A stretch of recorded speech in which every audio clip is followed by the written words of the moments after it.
Milf to Bimbo 4-pack, books 5 to 8, Breeding Erotica Bimbo Erotica Bimbofication Erotica, Anal Sex Erotica Collection. Written by Tori Westwood, narrated by Sallybeth. Bimbofied by my boss to take my friend's son. Milf to Bimbo 5. Deborah Garrison worked for one of the best orthodontists in the whole of Hollywood. It was Deborah, by the way, never Debbie. She carried herself with the utmost professionalism, which is one of the reasons that Dr. Hancock, who wasn't a doctor but realized early on that the title gave him an air of importance, had hired her. If he was going to run a world-class facility, he needed the best people for the job. Deborah beat out all the competition. She aced the interview process and now found herself manning the desk, both as a receptionist and personal assistant to Dr. Hancock. You see, dentists like Dr. Hancock weren't always busy. Their list of clients was comparatively small, but he more than made up for it by the fee he commanded. On the quieter days, Deborah would plan client visits for Dr. Hancock, or liaise with interior designers, or take and manage deliveries. Today, though, she'd called in a favour. Her friend's son Connor had eyed a career in Hollywood, and Deborah had been very supportive. She'd introduced him to all of the people she had connections with. But part of the feedback was that he needed to fix his smile. There was nothing wrong with it, per se, but in Hollywood it had to be perfect. Dr. Hancock was the guy to get it there, but under normal circumstances he wouldn't be seen dead working on the teeth of someone who wasn't famous. He'd say things like, "It'll affect my brand." Deborah was professional.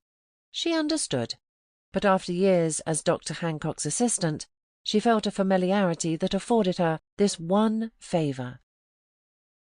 The doctor had eventually agreed, but on the condition that Connor visited on a quiet day.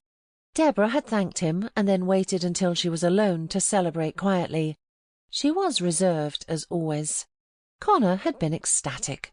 You wouldn't think anyone would punch the air at the thought of visiting the dentist, but this could be the start of something huge for Connor, and he was ready for it. On the big day, he even dressed to impress. Deborah had buzzed him upstairs, and even she'd been taken aback by how handsome and smart he looked when he entered. He was wearing a tight-fitting blue suit with an open-collared white shirt beneath it and immaculately polished shoes. Her friend couldn't even get Connor to leave the toilet seat up when she'd lived with him, and here he was, pulling out all the stops for a visit to the dentist. "Nice and early, I see," Deborah said. "I didn't want to take any risks, Deborah.